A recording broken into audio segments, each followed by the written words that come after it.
మన నాయకుడు tiger Komatireddy Venkatareddy sir మనకు అందుబాటులో ఉన్నారు. నల్గొండలో మనమందరూ కూడా 2023 ఎలక్షన్లలో పెద్దబండ చరిత్రలో 1300 ఓట్లు కాంగ్రెస్ పార్టీకి వచ్చినాయి. అదంతా కూడా మీరందరూ సార్ వచ్చి ఇక్కడ ప్రచారం చేసారు. సార్ని మీరందరూ కూడా దీవించారు. దాని తర్వాత ఎంపీ ఎలక్షన్లు జరిగినాయి. ఎంపీ ఎలక్షన్లలో కూడా 1200 ఓట్లు వచ్చినాయి. మొత్తం కూడా కాంగ్రెస్ పార్టీకి మీరందరూ కూడా బ్రహ్మానందం బట్టి మీరందరూ కూడా సార్కి అండగా నిలిచారు. దాంతో పాటు 3 కోట్లు శాంక్షన్ చేసి టెండర్ కూడా అయిపోయింది. ఇలా 16 తారీఖుతో ఆ పని కూడా మొదలవుతుంది. దాంతో పాటు మీ పెద్దబండలో సొంత ప్లాట్ ఉన్న వాళ్ళకి ప్రతి ఒక్కరికి మన ఎన్ని ఇచ్చిన ఇంధన బిల్లు 20 అంటే ₹1 కోటి ఇల్లు వచ్చినాయి. ఇంకా 50 ఇళ్ళు మీరు ప్లాట్ ఉండి ఇల్లు లేని వాళ్ళు ఉంటే రేకులు వేసుకున్న వాళ్ళు ఉంటే అది తీసేసుకోండి. వారం రోజులు ఇంకో 50 ఇల్లు కూడా పెద్దబండం. 50 అంటే 2.5 కోట్లు. మనం ఇచ్చే ఇందిరమ్మ ఇల్లు 2.5 కోట్లు. ఆ 50 ఇల్లు కూడా వెంటనే మంజూరు చేపిస్తా. మీ అందరు కూడా మరొక వాక్యం మీరే చెప్పాలి. 10 ఏళ్ళు కేసీఆర్ ఉన్న ప్రభుత్వంలో ఒక రేషన్ కార్డు అని వచ్చిందా మీకు? ఇళ్ళ కార్డు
మనం ఇప్పుడు నల్గొండ జిల్లా వ్యాప్తంగా ఎన్నికల కవరేజ్ లో ఉన్నాము. సో నల్గొండ టౌన్ లో చూసినట్టయితే మరి ఎక్కడ చూసిన అభ్యర్థులు ఒకరికొకరు ఢీకొట్టుకునే విధంగా మరి ప్రచారంలో దూసుకుపోతున్న మన విజువల్స్ అయితే చూస్తున్నాము.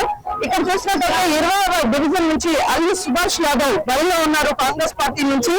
ఇక్కడ చూస్తున్నట్టయితే వాళ్ళు ర్యాలీలో ఇక్కడ చాలా జనసంగ్రహంగా ఉంది. మరి ర్యాలీ ఎలా నిర్వహిస్తున్నారు, డివిజన్ లో పరిస్థితి ఎలా ఉంది, వారిని అడిగి తెలుసుకున్నాం. నమస్తే, చెప్పండి ఎట్లా ఉంది ప్రచారం? సత్యన్యూస్ ఛానల్ నగరమైన ఎంపీ మరియు కాంగ్రెస్ మీకు గారికి ప్రతి ఒక్కరు కూడా పేరుకున్న ధన్యవాదాలు తెలియజేసుకుంటున్నాము. నల్గొండ మున్సిపాలిటీని అప్డేట్ చేస్తూ కార్పొరేషన్ గా చేసి డెవలప్మెంట్ చేయడానికి టైగర్ మంత్రివర్యులు, రోడ్డు రవాణా శాఖ మంత్రులు, సినిమా రవాణా శాఖ మంత్రులు కోమటిరెడ్డి వెంకటరెడ్డి గారి మౌలిక ఆశయానికి అనుగుణంగా వారి శిష్యులుగా మేమంతా కూడా ఇక్కడ ఇదే వారి పెద్దబండలకు పోటీయడం జరిగింది. మా డివిజన్ లో పెద్దబండ, దొంగగూడ, ఉత్సవ కాలనీ, అంబేద్కర్ కాలనీ, కన్సాల్ కాలనీ ఇవన్నీ కూడా ఉంటాయి. ప్రధానంగా ఏంటంటే ఆ సమస్యలు కూడా చాలా ఉన్నాయి. ఆ సమస్యలన్నీ ఏంటంటే ప్రధానంగా పొడ్రాల పని అనేది మా వాటిలో ప్రధానమైనటువంటి సమస్య. ఈ పొడ్రాల పని ఖచ్చితంగా జరుపుకోవాలని చెప్పేసి మా ప్రజలందరూ కూడా కోరుతున్నారు. కాబట్టి దానికి అనుగుణంగా నా మెనిఫెస్టోలో కూడా అది పెట్టడం జరిగింది. దాంతో పాటు శ్మశాన వాటిక అక్కడ వెళ్ళి ఏదైనా మంచి చనిపోతే అక్కడ ఖననం చేయాలంటే రూపాయలు తీయబడినటువంటి పరిస్థితి ఉంది. అటువంటి అన్నిటి కూడా సమస్యలు ఉన్నాయి. కమ్యూనిటీ నిర్మాణం కావచ్చు, ఇక్కడ వాళ్ళు కూడా భద్రత కోసం సీసీ కెమెరా ఏర్పాటు కావచ్చు, అన్ని కూడా ప్రధానంగా రూపొందించుకొని మా మంత్రివర్గ కోమటిరెడ్డి గారి మార్గదర్శకాల్లో ముందుకు వెళ్తామని చెప్పేసి కూడా మేము ప్రయత్నంలో ఉన్నాము. చూస్తున్నట్టయితే ఇది ఎన్నికల ముందు ప్రచారంగా లేదు, ఎన్నికల తర్వాత ఇది గెలిచిన తర్వాత వేసుకునే విజయోత్సవ ర్యాలీలా అనిపిస్తుంది. ఏంటి ఇక్కడ డివిజన్ లో ఇంతమంది మీకు సహకరిస్తున్నారు అంటే ఎలా చేశారు? నేను 2020లో పెద్దకొండ ప్రాంతం నుంచి నేను మున్సిపల్ కౌన్సిలర్ గా పోటీ చేశాను కాంగ్రెస్ పార్టీ నుంచి. ఆ రోజు కాంగ్రెస్ పార్టీ అధికారంలో లేదు. మా నాయకుడు మంత్రివర్గంలో కోమటిరెడ్డి వెంకటరెడ్డి గారు భూమిని ఎంపిక ఉన్నారు. ఆ సందర్భంలో ఏంటంటే స్వల్పమైన నివారణతో ఓడిపోవడం జరిగింది. కేవలం 60 ఓడిపోవడం జరిగింది. ఆ రోజు తెల్లారి నుంచి నా ప్రజల్లోనే ఉన్నా, నా ప్రజలతోనే ఉన్నా, కష్ట సుఖాల పాల్గొంటున్నా, అన్ని రకాలుగా కూడా అందుబాటులో ఉండి నేను ఒక ఇంటి కొడుకులాగా నేను ఉన్నా. కాబట్టి నా ప్రజలందరూ కూడా ఈరోజు నన్ను గెలిచాలి, మా పిల్లవాడు గెలిస్తేనే ఇక్కడ అభివృద్ధి జరుగుతుందని చెప్పేసి వాళ్ళు ముక్త కంఠంతో వాళ్ళు డిసైడ్ అవుతూ ఉన్నారు. మనం వాళ్ళు ఏం చేయాలి నమ్మకం పెట్టుకోరు. అటువంటి నమ్మకాన్ని కాకుండా నేను అందరూ అందుబాటులో సర్వీస్ చేశారని చెప్పేసి ఈ సందర్భంగా తెలియజేస్తున్నాను. ఈ డివిజన్ లో మరి సుభాష్ గారు గెలిస్తే కనుక ఎలాంటి సుభాష్ గారు గెలిస్తే మంచి అభివృద్ధి జరుగుతుంది. అన్ని పనులు యూత్ కాబట్టి అన్ని పనులు ముందడు వేసి ఐక్యమత్యం గెలిపించుకోవాలని చెప్పేసి మా ఆకాంక్ష. సో మరి మీ ముందుకు వచ్చినటువంటి 20వ డివిజన్ అభ్యర్థి అల్లి సుభాష్ గారు గెలిస్తే ఇక్కడ ఎలాంటి అభివృద్ధి అవుతుందని చెప్తున్నారు? సో అల్లి సుభాష్ గెలిస్తే మాకు అన్ని అనుకూలంగా, మాకు తగినట్టుగా మా పిల్లగాడు మాకు అందరికీ అందుబాటులో ఉంటాడు. మాకు అన్ని పనులు చేస్తాడు, మాకు గెలిపిస్తాడు, మమ్మల్ని బాగు చేస్తాడు, మేము గెలిపించుకుంటాం. అల్లి సుభాష్కే మా ఓటు. చాలా అభిమానంతో జనాలు ఇంతమంది ఇక్కడ పాల్గొన్నారు అంటే ఇంతకు ముందు మీకు నిత్యం అందుబాటులో ఉండే వ్యక్తి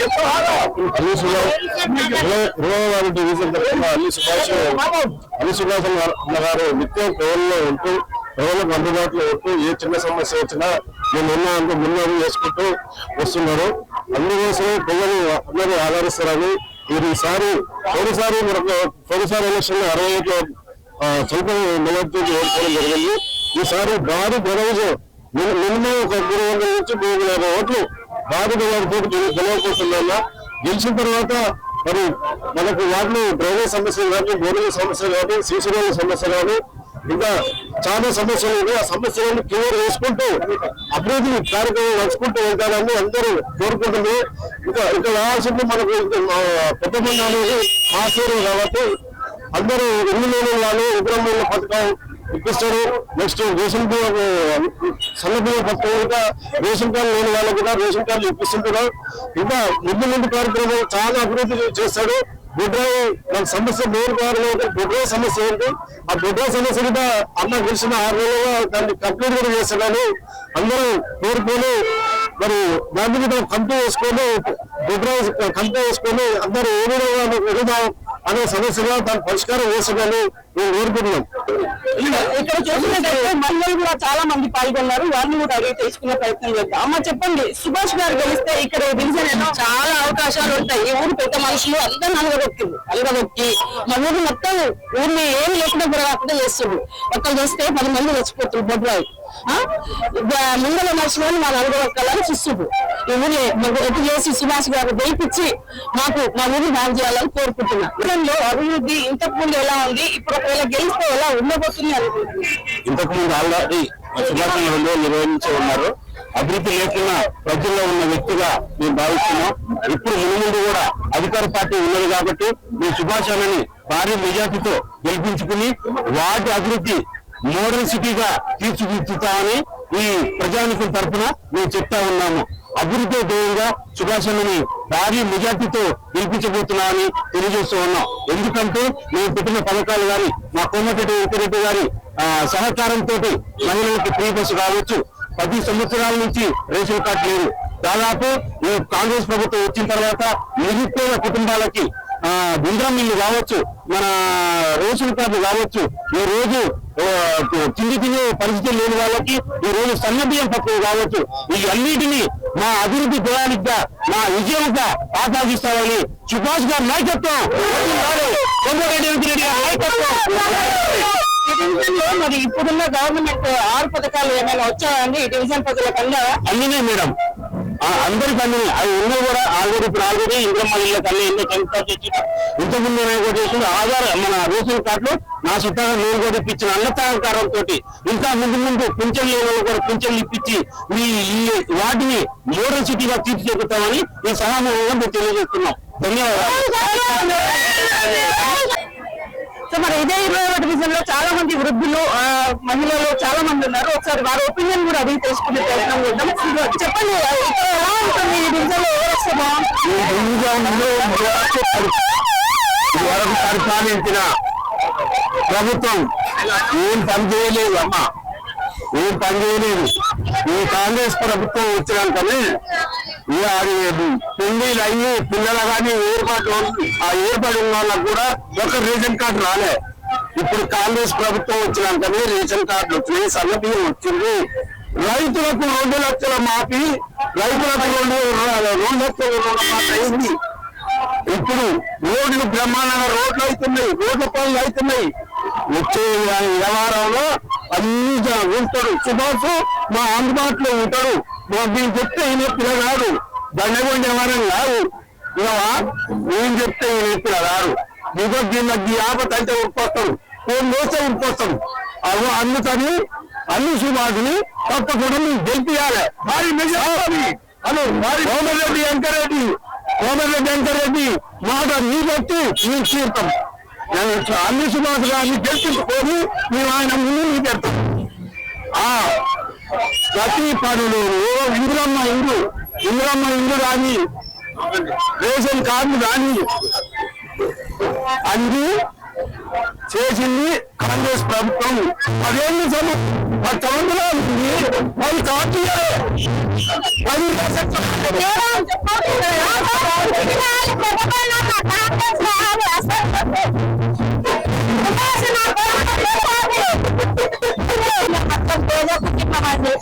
అందరం పుణ్యాలు చేసుకొని నడుచుకోవడం మీద మాకు చదువు గుణాలు ఇవ్వాలి, తెలుపులాలు గెలిస్తే మాకు సార్ ఇస్తున్నాడు, మాట ఇచ్చిండు. అందరం రోడ్ వేసి గెలిపించుకున్నామని అలీ సుభాష్ ఒక డ్రైవర్ గా పనిచేస్తాను. ఎందుకంటే ఊరిలో కాదు ఒక గౌరవంగా కూడా నాయకుడుగా మేము ఐఐటి ప్రకాశికి పద్ధతిగా ఇక్కడ ప్రచారానికి కాదు.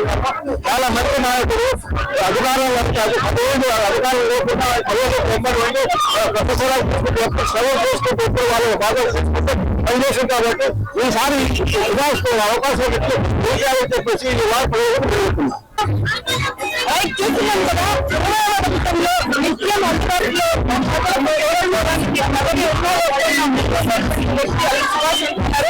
అలాంటి వ్యక్తిని అత్యధిక మెజారిటీతో గెలిపించుకుంటారనుకుంటున్నారు.